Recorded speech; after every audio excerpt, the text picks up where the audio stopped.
If we're successful in recovering the booster on screen, it will mark the 250th successful recovery of an orbital class rocket.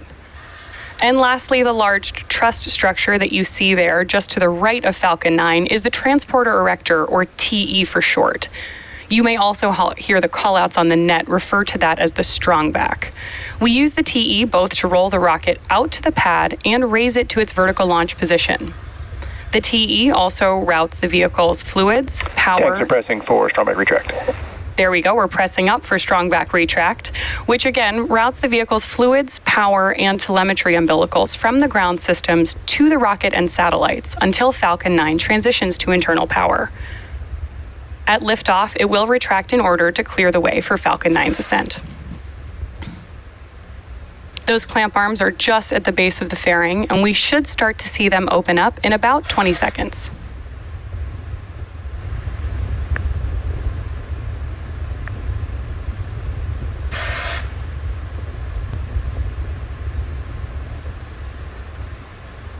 There you can see the clamp arms are opening in preparation for the initial strongback retract.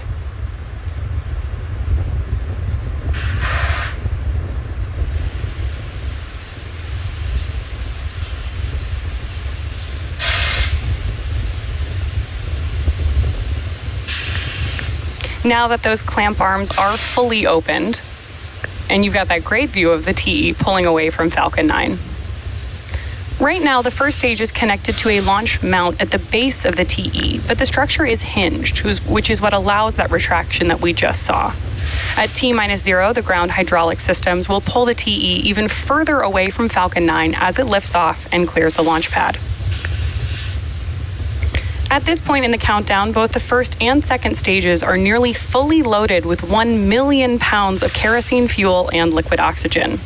The first stage and second stage should finish loading propellant about a minute apart from each other.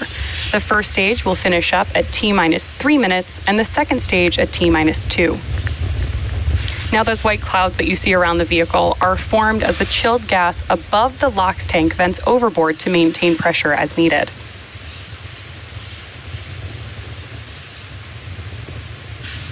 When the gas comes out into the warmer California air, Stage 1 LOX load complete. There we heard that LOX load is complete on the first stage. And again, when that LOX comes out into the warmer California air, it condenses the water in the air and forms those beautiful clouds that you can see around Falcon 9.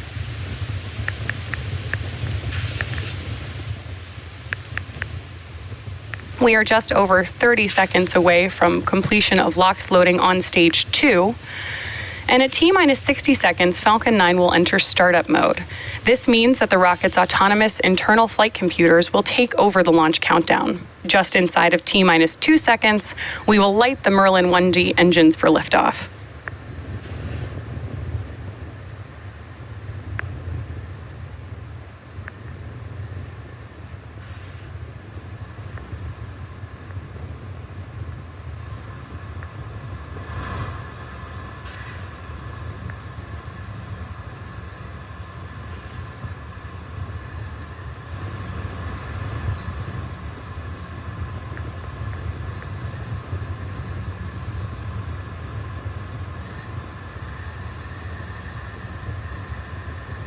Stage 2 LOX load complete. There we hear it, that stage 2 LOX load is complete. All 25 payloads continue to be healthy, and the Falcon 9 team is tracking no issues on board the rocket. That venting that you see again is totally normal as we vent the TE LOX line ahead of liftoff.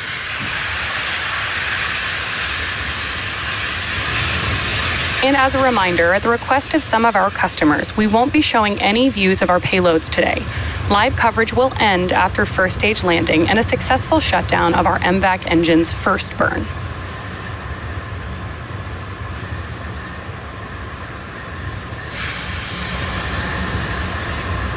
Falcon 9 is in startup. There's confirmation that F9 is in startup mode. The internal flight computers have taken over the countdown, and Stage 1 and Stage 2 have begun pressurizing for launch. LD is go for launch. With that call out from our launch director, we know that we are go for launch. At just under T-40 seconds, all systems of Falcon 9 are ready for liftoff with our 25 rideshare payloads on. T-30 seconds.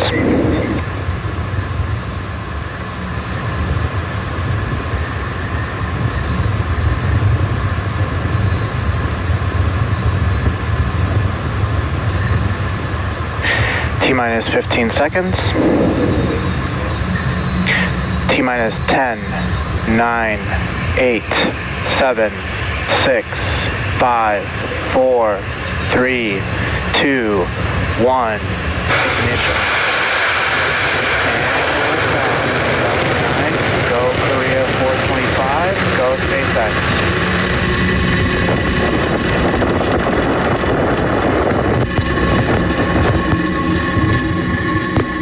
Vehicles pitching downrange.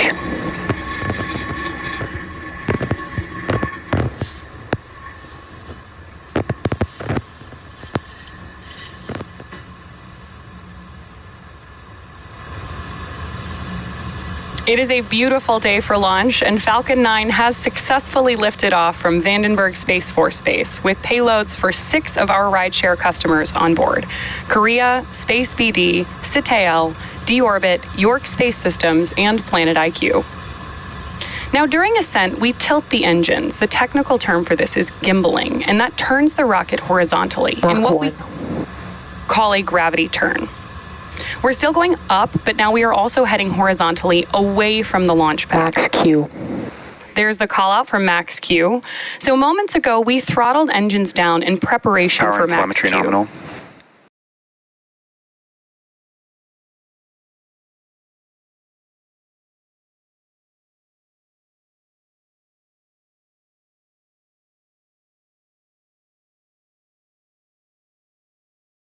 With a short boost back burn, while simultaneously the second stage MVAC engine will ignite for the first time, followed quickly by fairing separation.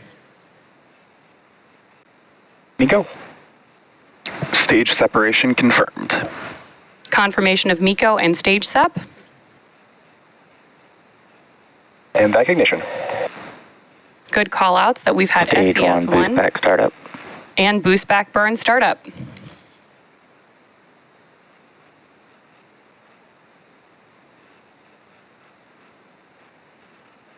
Fairing separation confirmed.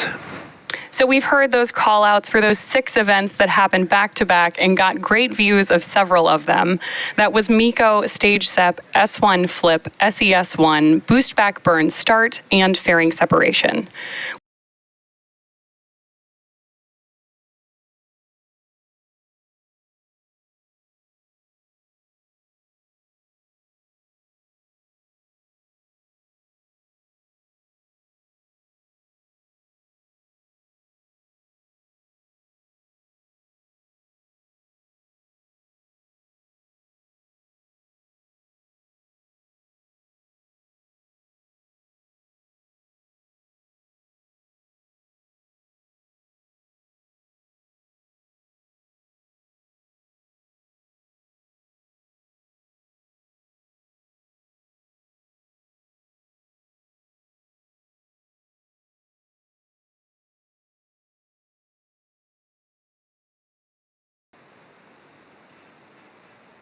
Stage 1 entry burn shutdown.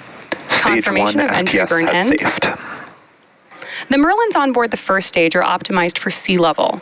These achieve about 190,000 pounds of thrust during both ascent and descent, while the MVAC engine is optimized to operate in space, producing 220,500 pounds of thrust in vacuum. Coming up next, we'll shut down our MVAC engine on the second stage, followed quickly by our landing burn on the first stage.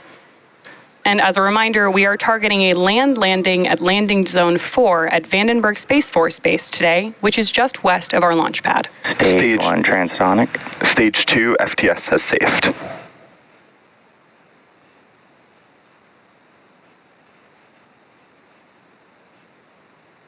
Beautiful views Stage 1 there, landing burn. and confirmation that we have begun our landing burn.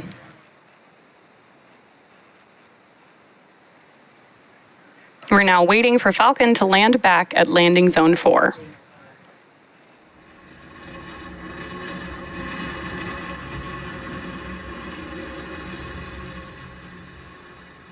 Stage 1 landing leg deploy.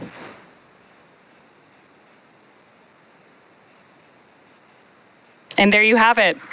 Stage That 1 marks landing confirmed. SpaceX's 250th recovery of an orbital class rocket, including first stage landings for Falcon 9 and Falcon Heavy.